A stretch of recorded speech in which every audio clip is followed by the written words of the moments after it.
Alright guys, Touchcry back again today. Hope you're all doing well and enjoying your day so far, and welcome back to Valorant News and WoW. We have a lot of discussion points to run through today on the Rostermania news front. Rumours, news coming out all across the timeline, 100 Thieves deeply involved, many other things going on though as well. Very much intrigued your thoughts in the comment section below. If you enjoyed the video, hitting the like button, it's the best thing you can do. Top this channel reach new people, and please consider subscribing as well if you have not yet already. Smash through that 4,000 sub barrier, well on the way to 5,000. Really appreciate it, absolutely love to see that. Firstly, this from the former crew coach owner. He then confirmed he's going to be joining a Brazilian team. There was some rumours coming out that maybe Sacy and the guys are going to get picked up from Vikings onto something like MIBR, like a, kind of Immortals ownership group type thing, made in Brazil, MIBR, and maybe crew might be going over there. So we shall see, but definitely the whole coach mania stuff seems to be going on as well after Champions, as well as just the players themselves going elsewhere. The coaches are getting thrown around left, right, and centre as well, such as on Fnatic, we saw that Doma got released a few days ago. They then went on to confirm, yes, they're going to make a variety of other changes. Those changes apparently are going to be role changes within the squad, in addition to whoever they might be bringing in. But Anders, their former coach, has now been released. So unfortunately, Fnatic and I were unable to come to terms for my continued involvement in 2022.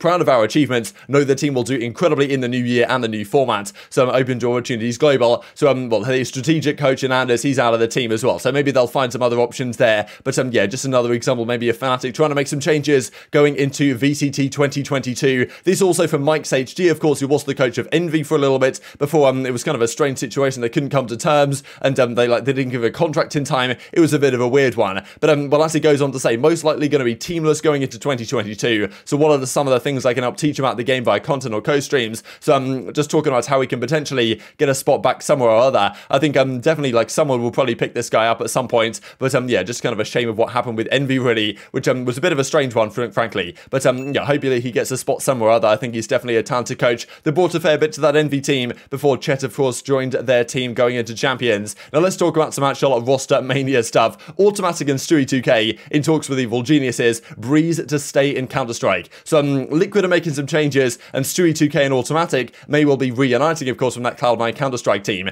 Now Breeze was a really big question mark, right? Because we thought there were some rumours that came out he may well be coming to 100 Thieves to play in their Valorant team, like joining Ethan. I'm pretty sure he might have even been trialing with them. Now whether he doesn't like Valorant, isn't so good at it quite yet, or just wants to stay in CS, the current rumours are that Breeze is going to stay in Counter-Strike, which of course means that 100 Thieves have to consider some other options. They were going to get Eccles, thanks for you guys correcting my pronunciation of that in the comments below. So they were going to get Eccles, I believe, and Breeze as going to be their IGL and kind of other player respectively. Now it seems like if Breeze is staying in Counter-Strike, 100 Thieves need to do something else, right, to fill out the rest of their roster. They might still get Eccles as their IGL alongside Hiko, Asuna, and Ethan, but they're going to need a new fifth that isn't Breeze. So who's that going to be? We'll discuss that here in a second. Automatic from T1, he's out of there, potentially joining back with Stewie2K in Counter-Strike on Evil Geniuses. So that obviously makes a fair bit of sense. Definitely, well, aligning with this says Purist right here as expected. Automatic is eyeing a return to Counter-Strike. Additionally, Breeze won't be joining 100 Thieves Valorant. So well, that's of course a pretty big deal. They've got to find something else to go on that front. Now this is Automatic tweets out, right? And there's been so many tweets and bait and stuff like this the last several days. You got Stewie, you got Automatic, even got Tarek here as well. So maybe he's involved somehow, right? But yeah, I kind of doubt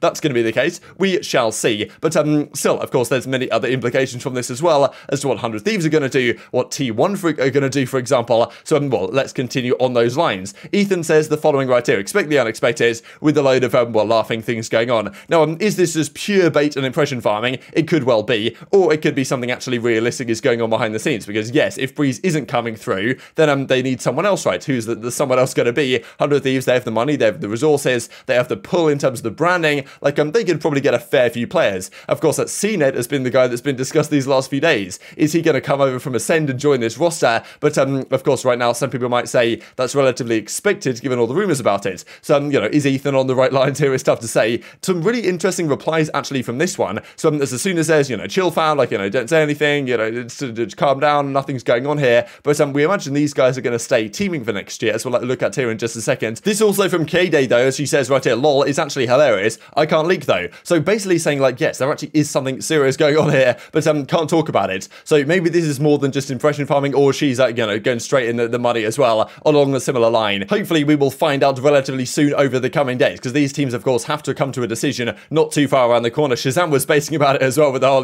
welcome LeBron, Valorant player for 100 Thieves. I thought it was pretty funny. So of course I don't think this means anything about about Nitro leaving 100 Thieves. I believe that Nitro is still going back to Counter-Strike, and Liquid have bought him out and all that type of stuff is going to be happening. So I don't believe it's about the Nitro side of things. I imagine it's probably something to do with who the 5th player is going to be now of 100 Thieves, or maybe it's something along those lines. But there's also other implications of this, of course. This I also wanted to mention real quick as well, because as Hiko says right here, my teammate is cracked, and I see Clutch from Ethan. So Hiko calling Ethan his teammate again. I just thought, another confirmation that more than likely it's going to be Hiko, Ethan, Asuna, plus 2, and Eccles and Breeze were the 2 that are being discussed. Now it might just be Eccles plus 1 if Eccles is coming in there as their IGL. It's definitely an interesting one. Now, of course, other implications of this could have been, like, what about 100 Thieves 7, right? He was their substitute for a while when Steel left the team and got kicked from the squad. It was actually 7 that kind of came in there. Now, the 7 deal apparently has run into some complications. The deal may fall through with him going to T1. Nothing else to report at this time, it says George yesterday. So, he yet to put pen to paper. So it seemed like 7 was going to go to T1 and join their roster with Automatic going the other way. Like, so much chaos going on right now.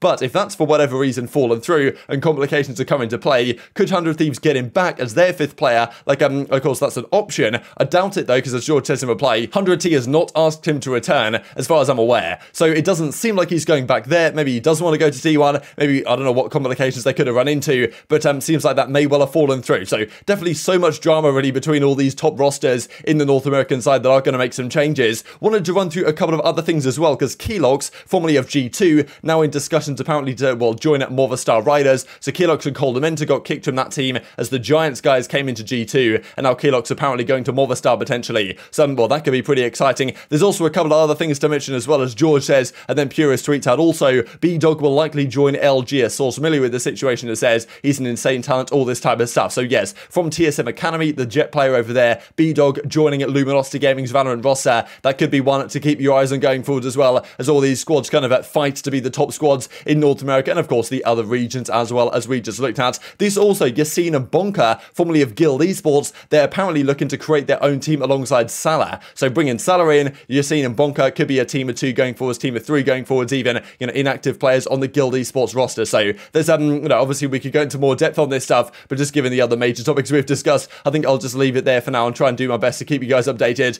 on all the little bits and pieces that I'm sure are going to continue to happen over the coming days. Big red button, bottom right hand corner of the screen. You guys know what that button does. Now, just wanted to mention a couple of things in terms of, not even roster mania, not even coach mania, but reporter mania. We've got George Geddes, who of course has been with Upcomer for quite a while now, leaving Upcomer at the end of the year. If I had to guess here, he's joining Deserto. Deserto are throwing a lot of money around right now. They're trying to bring some big names into the scene. They're definitely trying to move a little bit more into the reporting side of things, so like roster leaks and stuff like this, because Deserto aren't usually first to the ballpark when it comes to like a roster reports. So that's at least is my guess. I don't know though. Like, we shall see. Maybe he's going somewhere else. I imagine he'll have left this for another opportunity elsewhere. And of course, George has become a big name in the Valorant scene, so congratulations to him. And I believe he also signed, like, he did the contract signing thing a little bit later on as well to kind of confirm that he's going to go somewhere. Now, I guess it doesn't really matter too much for us, just trying to keep up with what's happening. But yeah, Upcomer no longer going to have his services, it seems. This also, just before we finish off the video, as Meow says right here from Boom,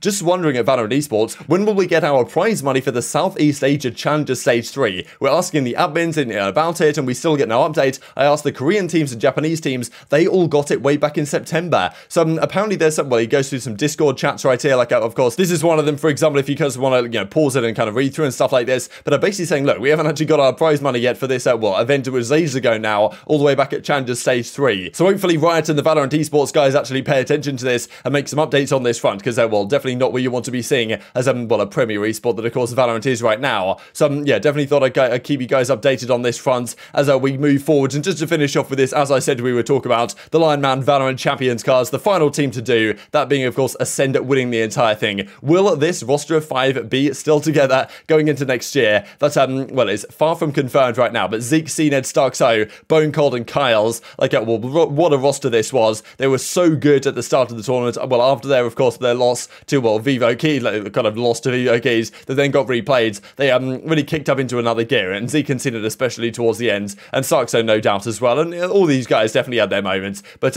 yeah, just like looking at the numbers, and it's kind of pretty, right? Lion Man does a good job as per usual. But very much intrigued to your thoughts and all this stuff in the comment section below. Hope you guys enjoyed the video. If you did enjoy it, hit in the like button. Tells the YouTube gods this is a good video. I just like you should see it as well, and I've grown the competitive Valorant community. Thank you for watching as always. Take care, and I will see you next time.